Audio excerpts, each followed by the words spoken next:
Salut și bine v-am găsit la review-ul smartphone-ului Samsung Galaxy Z Flip, un device impresionant din punctul de vedere al designului. Avem de-a face și cu specificații avansate, vă voi spune imediat despre ce este vorba, dar mai întâi haideți să-l privim îndeaproape și să observăm principalele elemente care ne atrag atenția. Bineînțeles, bara mała și ecranul pliabil sunt cele despre care voi discuta prima dată. Haideți așadar să vedem cum se pliază Samsung Galaxy Z Flip, care sunt pozițiile în care ecranul poate sta fix.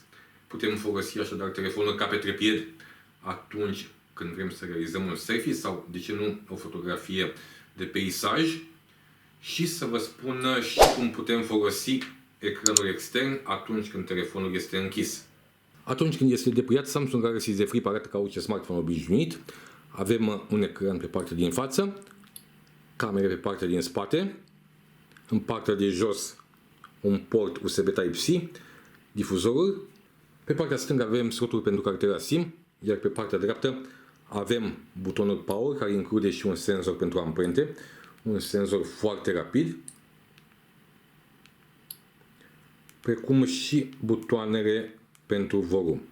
Atunci când îl închidem, Samsung Galaxy Z Flip are cu totul alt aspect, este mult mai compact, pliat măsoară în grosime 17,3 mm. Atunci când este deschis, are o grosime de 7,2 mm. Atunci când este pliat, camerele se află pe partea dreaptă jos. Avem și brițul. În partea stângă a camerelor avem un mic ecran OLED tactil, care afișează data, ora și procentajul bateriei, dar și principalele notificări. Atunci când suntem aperați sau primim mesaje, vom avea notificările pe acest mic display. Iată, chiar acum am primit un mesaj pe Messenger și am primit o notificare. Pe partea dreaptă avem butoanele pentru volum și butonul Power, care, atunci când este apăsat de 2 ori, intră în meniul camerei foto și vedem un preview al fotografiei. Astfel putem realiza selfie-uri cu camerele foto principale. Pe partea din spate a bară mare avem inscripția Samsung, care dispare atunci când smartphone-ul este deschis. Este vizibilă doar atunci când smartphone-ul este pliat. Așadar, principalele funcții ale telefonului atunci când este pliat sunt de afișare a datei, a orei, a procentajului bateriei, precum și a principalelor notificări, dar și de realizare de selfie-uri, la apăsarea unui buton sau la realizarea unui gest.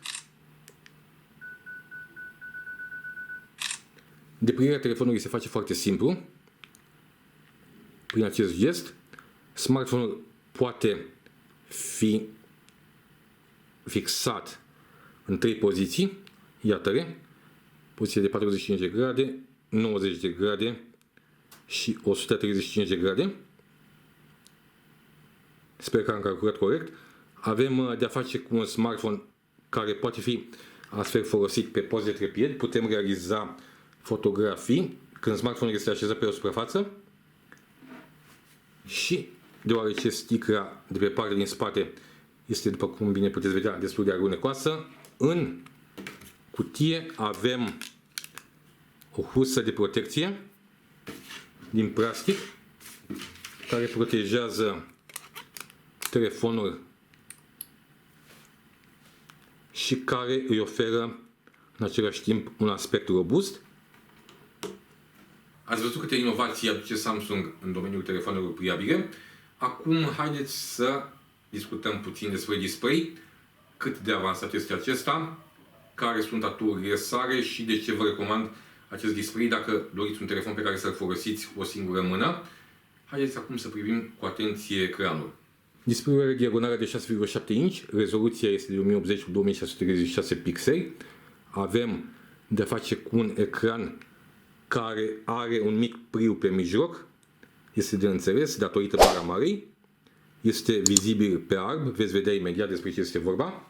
Iată despre ce este vorba. Avem o mică adâncitură, vizibilă mai ales atunci când ecranul afișează culoarea albă. Atunci când este pliat, o observăm mai greu. Această adâncitură nu este foarte deranjantă pentru utilizator. Vă veți obișnui după câteva ore. Nu o veți evita. și poate fi folosită fără nicio grijă, deoarece display-ul este construit din sticlă, nu este un display din plastic, însă trebuie să vă atrag atenția că acest smartphone nu este rezistent la apă și praf. Acum să discutăm despre camerele foto, cât de capabile sunt cele două camere foto de 12 megapixeli pe partea din spate, cum arată fotografiile realizate cu acestea, dar și cum arată selfie-urile. Să luăm un selfie cu Samsung Galaxy Z Flip. Deci este acesta un telefon aproape perfect pentru pasionații de selfie-uri. Veți afla imediat. Smartphone-ul este dotat cu 3 camere foto, una pe partea din față pentru selfie-uri, o cameră de 10 megapixeli, o cameră care realizează fotografii de o calitate bună și care poate împărți ecranul în două, după cum bine puteți vedea, în acest mod. Atunci când este pliat în partea de jos avem butoanele virtuale, iar în partea de sus avem previzualizarea. Și în cazul camerelor foto de pe partea din spate se întâmplă la fel. Este o funcție foarte interesantă. Haideți acum să vedem selfie-ul pe care l-am realizat acum câteva secunde. Calitatea este una bună. Haideți acum să fac un selfie cu ajutorul camerelor foto principale.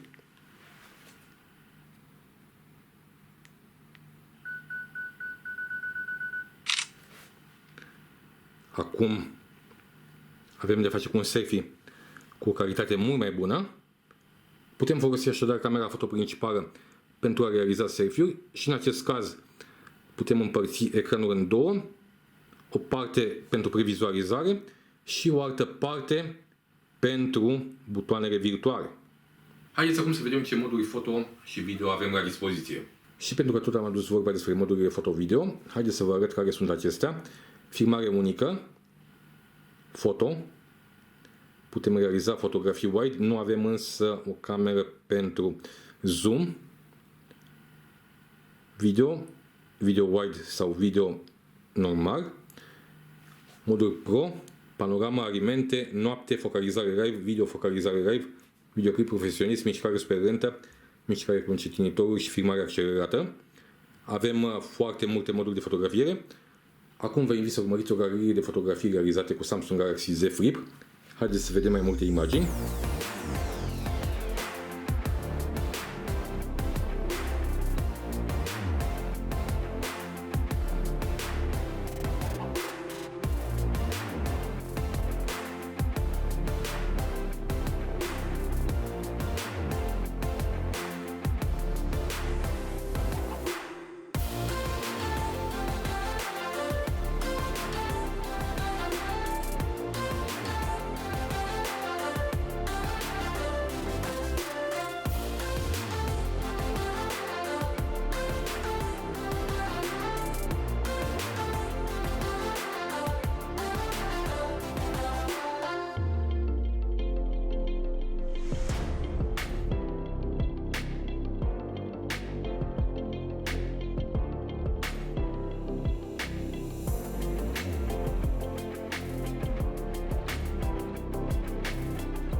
Samsung Galaxy Z Flip nu este însă doar un smartphone pliabil cu care puteți realiza fotografii și selfie-uri de o calitate foarte bună, ci și un device pe care puteți rula cele mai noi jocuri. Avem de a face cu un procesor foarte puternic, cu Qualcomm Snapdragon 855 Plus. Smartphone-ul are 8 GB de memorie RAM și 256 de GB de memorie internă.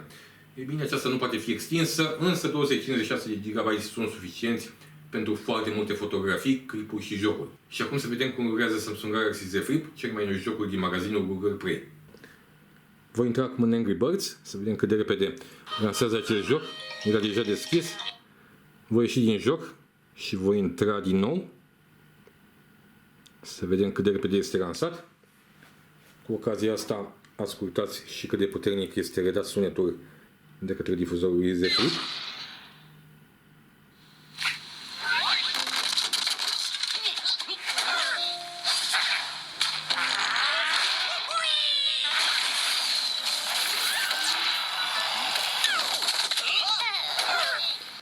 Acum să vedem cât de repede se încarcă pe UBG.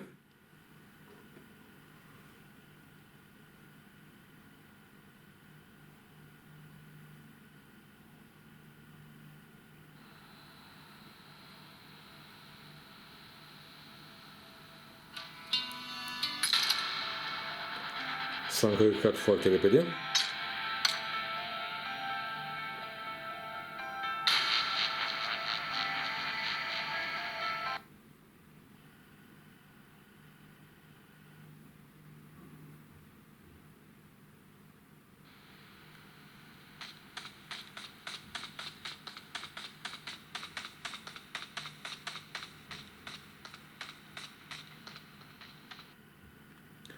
Acum voi intra într-un alt joc, Subway Surfers.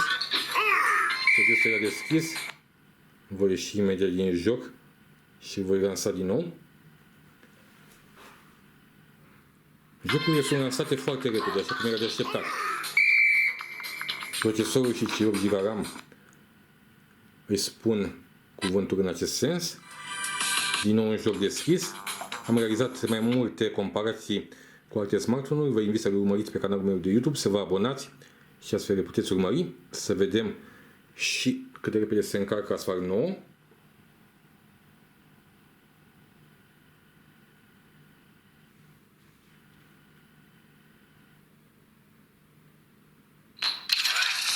Foarte rapid.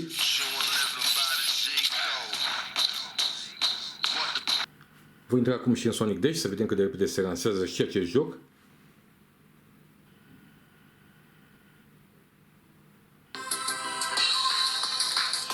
Foarte repede.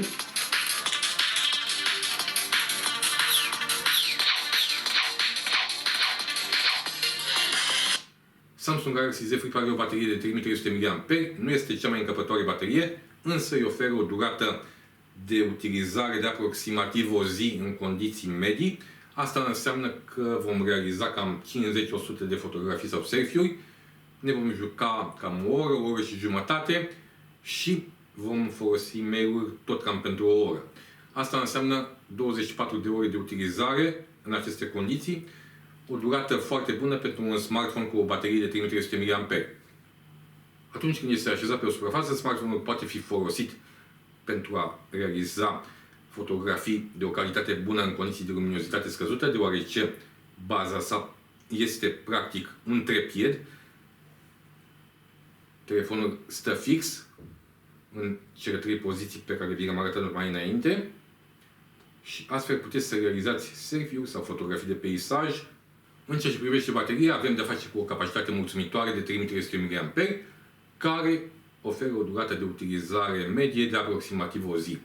Prețul lui Samsung Galaxy Z Flip este de aproximativ 6200 de lei în momentul realizării acestui review, însă sunt convins că în curând vom avea de-a face cu mai multe terminale pliabile, astfel că acest device va avea un preț mai mic, însă acest preț este justificat de inovație și de efectul wow. Aștept cu interes părerile voastre despre acest device și vă invit să recomandați și alte gadgeturi Samsung pentru teste.